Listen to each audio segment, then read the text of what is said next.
Many of you have asked, many of you have wondered, and many of you don't care.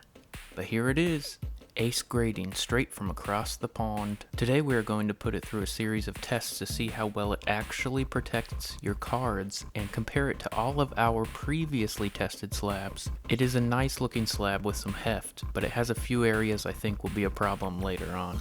Welds look a bit sloppy from the edges, but it is a mostly full weld, which is a good sign. The lack of an inner sleeve is going to help it with the UV test. So let's get started. First, a big thank you to my channel members, Alice and Experiencer.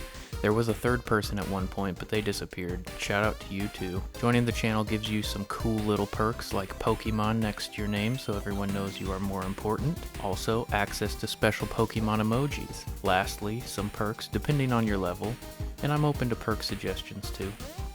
Now on to the science. Just for comparison, here are some dimensions compared to a PSA slab. Atypical to the average Brit, Ace is a wee bit taller and a millimeter thicker than its US counterpart.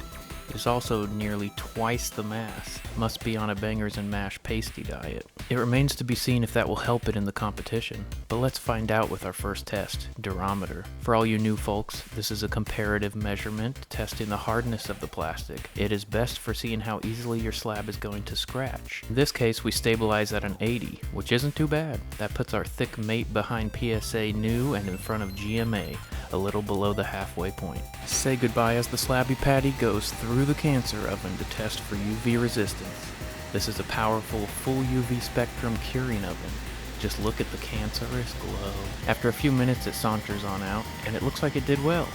I see absolutely nothing wrong with it, you may say. Looking at the before and after, I see some crinkling of the label. It looks the same, right?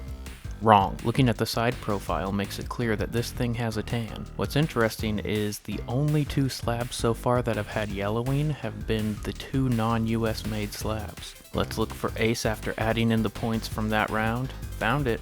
Fourth from last behind Mana and in front of GMA. Comebacks do happen, but next is the hardest test for these to pass, and I'm pretty sure this one won't. Humidity time. We will simply put the slab in the environmental chamber, look for and start our custom profile to get it nice and wet, and then we wait.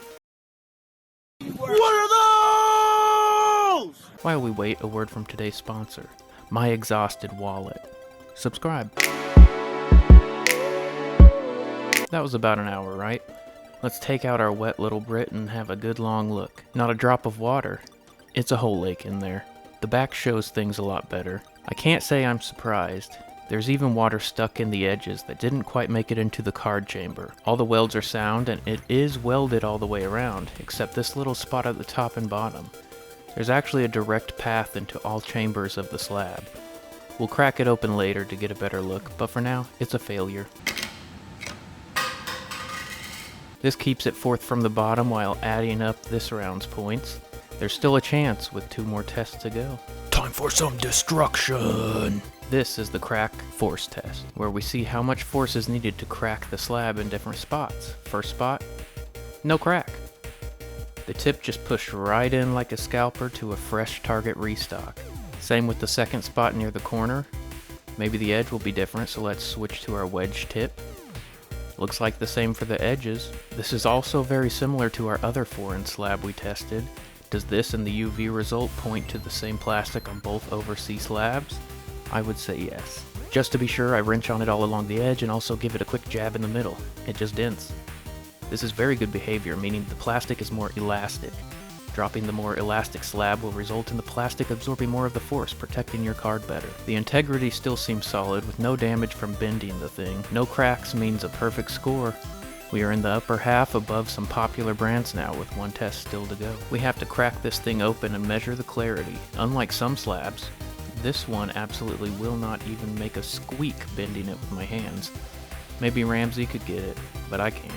All it takes though is a small flathead, not the hardest to get into, but not the easiest.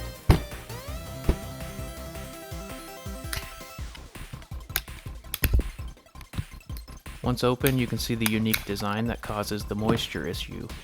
The ridges making up the different chambers of the slab are the issue. Half of them are on one panel, and the other half on the other panel. This is likely a cost-saving thing, as both panels are the same and you don't need to have two different molds. You can see where these ridges meet are not welded, causing a gap that goes straight into the card chamber. The welds look complete everywhere else, and there are even some weld spots I wouldn't have thought would be there. I admire the design and cost choices, but a simple fill or weld there would probably put this slab into the top 3. We know slab companies don't actually listen to us though. The unimportant consumers. In any case, let's warm up the transmittance meter and get the clarity. We put it in front of the light and slide it around a bit and look for the max number, since scuffs or scratches can lower the number. It looks like 89.55%. Pretty good, and again very close to our foreign slab. That brings us to the end, where Ace places just above center and beating some of the top slabs in the US market. Not incredible. There is major potential here though.